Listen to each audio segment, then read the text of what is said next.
তো বন্ধুরা বর্তমান সময় আমাদের এখানে জুলাই মাস চলছে এবং জুলাই ও আগস্ট মাস আমাদের এখানে বর্ষা শুরু এবং বর্ষা শুরু মানেই আমাদের জবা গাছের মধ্যে নতুন গ্রোথ এবং প্রচুর পরিমাণে ফুল আসার সঠিক সময়। কিন্তু বর্তমান সময় দেখা যাচ্ছে আমাদের কিছু কিছু জবা গাছ যেমন সঠিকভাবে বৃদ্ধি হচ্ছে না, তেমন কিছু জবা গাছের মধ্যে আমরা সঠিকভাবে ফুলকে আনতে পারছি না।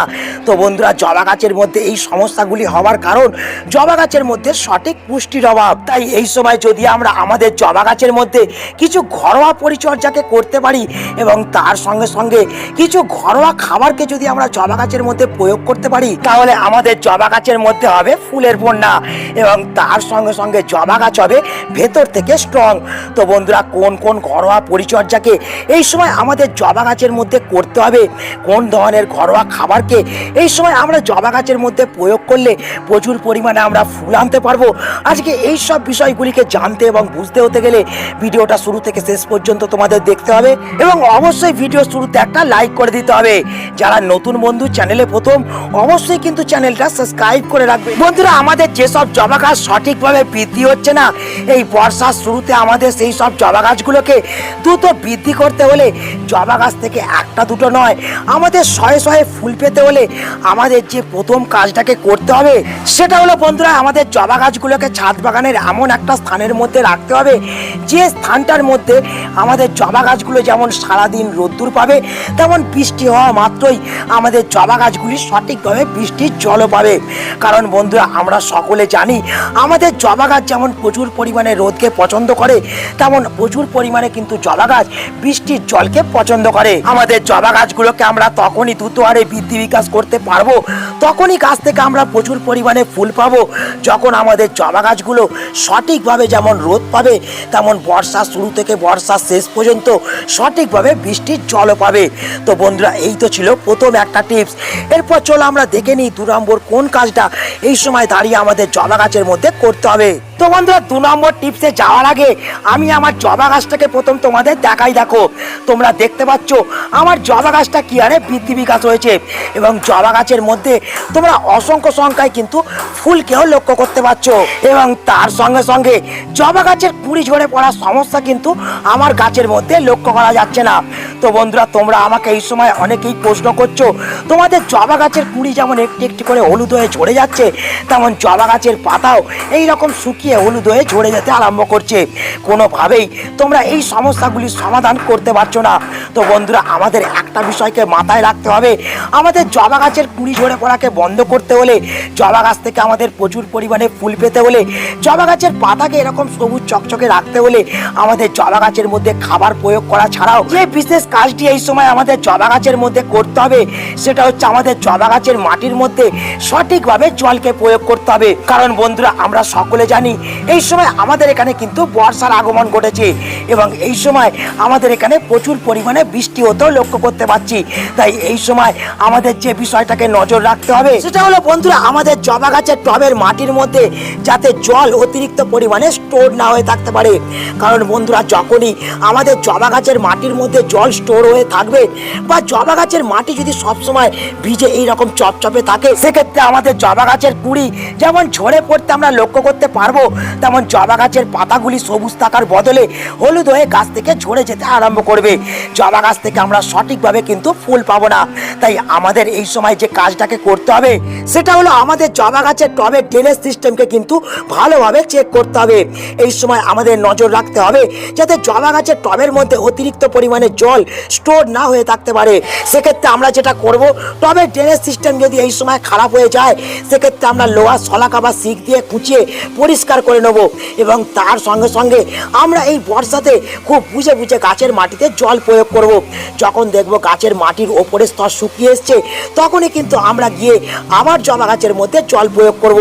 এই সময় যদি এই দুটি জিনিসকে আমরা মেনটেন করতে পারি তবেই কিন্তু আমাদের জবা গাছ থেকে যেমন আমরা প্রচুর পরিমাণে ফুল পেতে পারবো, তেমন যেমন জবা গাছের পাতাকে আমরা সবুজ চকচকে রাখতে পারবো, প্রত্যেকটা জবা গাছকে আমরা দ্রুত হারে বৃদ্ধি বিকাশ করতে পারবো এবং বর্ষার সিজনে আমরা একটা দুটো নয়, গাছ থেকে আমরা শয়ে শয়ে ফুল পেতে পারবো।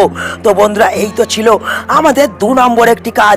এরপর চলো আমরা দেখে নিই জবা গাছের মধ্যে কোন ধরনের খাবারকে প্রয়োগ করলে এই সময় আমরা জবা গাছ থেকে প্রচুর পরিমাণে ফুল পেতে পারবো, কোন ধরনের ঘরোয়া খাবার এই সময় আমাদের জবা গাছের জন্য প্রয়োজন।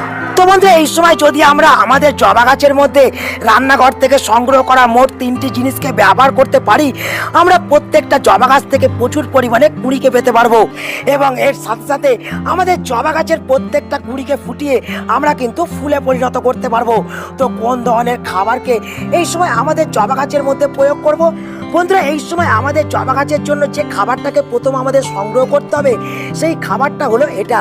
তো তোমরা আমার হাতে যে খাবারটাকে এই সময় দেখতে পাচ্ছ, এই জিনিসটা হলো সর্ষে, যা আমরা সকলেই রান্নাঘর থেকে সংগ্রহ করে নিতে পারবো এবং এই সর্ষেকে পিষে তেল বার করে এই সর্ষের খোলকে আমরা আদর্শ খাবার হিসেবে গাছের মধ্যে প্রয়োগ করে থাকি।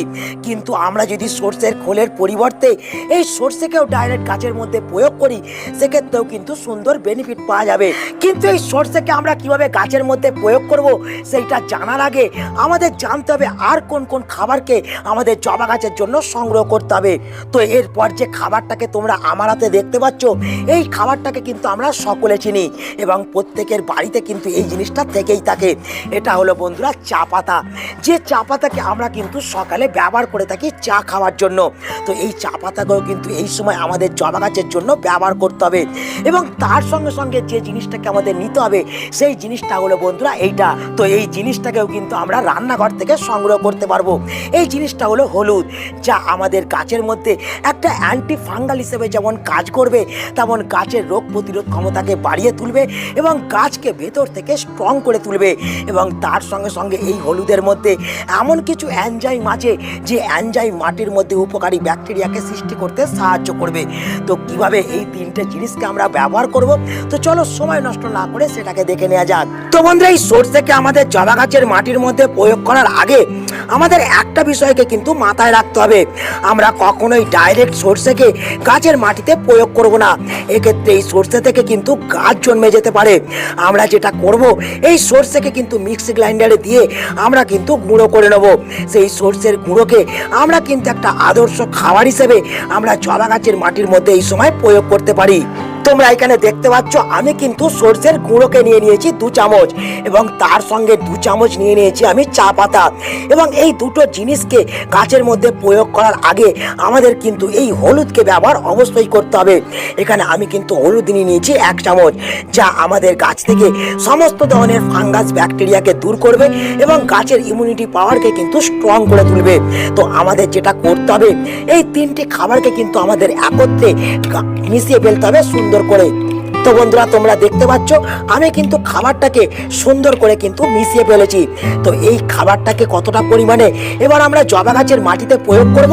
তো বন্ধুরা, এই খাবারটাকে আমাদের গাছের মাটির মধ্যে প্রয়োগ করার আগে আমাদের কিন্তু একটা সতর্কতাকে অবশ্যই অবলম্বন করতে হবে। সেটা হলো এই সময় আমরা গাছের মাটিকে কিন্তু ঘন ঘন কখনোই খুঁজবো না। তোমরা এখানে দেখতে পাচ্ছ আমার কিন্তু সূক্ষ্ম সূক্ষ্ম শেকড়কে দেখা যাচ্ছে। এই শেকড়গুলো হচ্ছে বন্ধুরা ফিজার রুট, যা বর্ষাকালে গাছ থেকে দ্রুত হারে বৃদ্ধি হতে শুরু হয়, যার ফলে গাছ খাবার এবং জলকে ইনটেক করে। তো এক্ষেত্রে আমরা যদি ঘন ঘন জবা গাছের মাটি খুঁজতে থাকি, তাহলে এই ফিজার রুটগুলো কিন্তু ছিঁড়ে যেতে আরম্ভ করবে, তার ফলে কিন্তু গাছের বৃদ্ধি বিকাশ ব্যাহত হবে। তো আমরা যেটা করব, এই ফিজার রুটকে না আঘাত দিয়ে না মাটিকে খুঁজে আমরা কিন্তু এই যে খাবারটা প্রত্যেকটা 8 ইঞ্চি টবের মধ্যে 2 চামচ করে কিন্তু প্রয়োগ করে দেবো। তোমরা এখানে দেখতে পাচ্ছ আমি 1 চামচ প্রয়োগ করলাম এবং তার সঙ্গে সঙ্গে আমি আরেক চামচ এই খাবারটাকে কিন্তু মাটির মধ্যে ছড়িয়ে দিচ্ছি এবং এর সাথে সাথে আমাদের কিন্তু জল দিয়ে মাটির সাথে ভিজিয়ে দিতে হবে। তো বন্ধুরা, এই খাবারটাকে শুধুমাত্র আমরা যে পুরো অবস্থাতে প্রয়োগ করতে পারবো সেটা কিন্তু একেবারেই নয়। আমরা এই খাবারটা দিয়ে একটা তরল সারকে তৈরি করে গাছের মধ্যে প্রয়োগ করতে পারি। তো কিভাবে প্রয়োগ করব? তো বন্ধুরা এখানে তোমরা দেখতে পাচ্ছ আমি কিন্তু সেই তরল লিকুইড খাবারটা তৈরি করে ফেলেছি। আমাদের যেটা করতে হবে, এই তরল লিকুইড খাবারটাকে কিন্তু 24 ঘন্টা আগে তৈরি করতে হবে।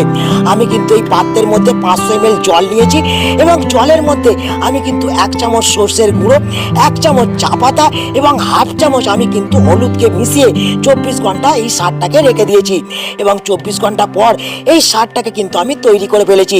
এরপর আমাদের যেটা করতে হবে, এই যে তরল সারটা তোমরা দেখতে পাচ্ছ, এর থেকে আমরা কিন্তু 250 ml এইটা নেব এবং নিয়ে এবার আমরা কিন্তু আমাদের জবা গাছের মাটির মধ্যে 250 ml এই তরল সারটাকে প্রয়োগ করে দেবো। এক্ষেত্রেও কিন্তু সুন্দর বেনিফিট তোমরা লক্ষ্য করতে পারবে। কিন্তু এই সারটি প্রয়োগ করার আগে তোমাদের মাটি কিন্তু ময়েশ্চার রাখতে হবে। ভিজে চপচপে মাটিতে এই সারটা কিন্তু কখনোই প্রয়োগ করা যাবে না। তো বন্ধুরা আমরা এই জুলাই মাসের মাঝামাঝি সময় দাঁড়িয়ে আমাদের জবা গাছের মধ্যে এই কয়েকটি ঘরোয়া পরিচর্যাকে যদি করতে পারি এবং তার সঙ্গে সঙ্গে এই ঘরোয়া খাবারগুলোকে যদি আমরা গাছের মধ্যে প্রয়োগ করতে পারি, তাহলে যেমন আমরা প্রত্যেকটা বৃদ্ধি বিকাশ না হওয়া জবা গাছকে যেমন দ্রুত বৃদ্ধি করতে পারবো, তেমন গাছ থেকে আমরা অসংখ্য সংখ্যায় কিন্তু ফুল পেতে পারবো। তো বন্ধুরা আজকে এই ছোট্ট ভিডিওটা এখানে আমি শেষ করছি। আশা করি এই ভিডিওটা তোমাদের সকলের কাজে লেগেছে। যদি ভিডিওটা ভালো লাগে তাহলে অবশ্যই ভিডিওটাকে একটা লাইক করে দেবে, তোমাদের বন্ধুদের কাছে শেয়ার করে দেবে। যারা নতুন বন্ধু চ্যানেলে প্রথম, অবশ্যই কিন্তু কার্তিক হর্টিকালচারকে সাবস্ক্রাইব করে রাখবে। তো বন্ধুরা দেখা হচ্ছে আবার একটা নতুন ভিডিওতে। সকলে ভালো থেকো, নমস্কার।